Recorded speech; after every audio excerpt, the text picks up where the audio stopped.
17h23, l'heure de votre signature atlantique du vendredi avec Jalil Benani. Nous avons eu sur notre antenne il y a quelques jours Boris Cyrulnik, psychiatre, écrivain de renom sur la scène internationale. Il a effectué une tournée à Rabat et Casablanca.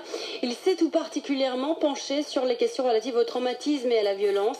Eh bien, Jalil Benani revient aujourd'hui dans sa signature sur ces questions. Quels sont les effets psychiques de la violence qui se développent dans nos grandes villes et en dehors de nos frontières? Quelles peuvent être les solutions? Bonjour. Bonjour Charlotte, bonjour à tous. Nous assistons de plus en plus au développement de la violence. Nous y sommes confrontés autant au niveau individuel qu'au niveau social.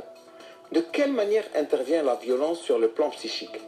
Elle atteint les capacités mentales, les facultés de jugement, de raisonnement et diminue nos moyens de défense. Les individus réagissent différemment face au traumatisme. Certains s'en sortent tandis que d'autres sombrent. C'est ici qu'intervient la résilience, concept largement actualisé et développé par Boris Cyrulnik. Il s'agit de la capacité de résister et de surmonter des souffrances, des douleurs et des traumatismes. Il en reste toujours une trace, mais on peut les transformer et rendre la vie supportable et même porteuse d'espoir et de réussite. La résilience se déploie sur plusieurs registres. Sur le plan psychologique tout d'abord, c'est le potentiel sécurisant acquis pendant l'enfance et qui pourra aider durant toute la vie. Il y a parallèlement le plan neurologique. On sait que le cerveau est doté d'une grande plasticité et que les neurones possèdent de grandes capacités à se régénérer et à créer des circuits nouveaux.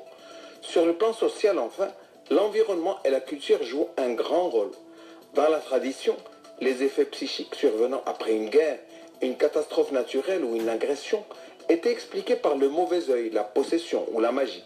La personne souffrante était prise en charge par son groupe.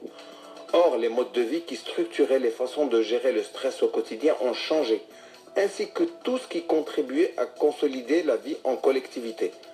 Aujourd'hui, d'autres médiateurs sociaux, les psychiatres, les psychothérapeutes ainsi que les acteurs associatifs sont appelés pour endiguer les souffrances et permettre aux individus de se remettre des traumatismes. Le lien social a changé et face à la violence, il faut mettre en œuvre tous les facteurs de résilience dont dispose notre société. Jalil Benani pour votre signature atlantique du vendredi.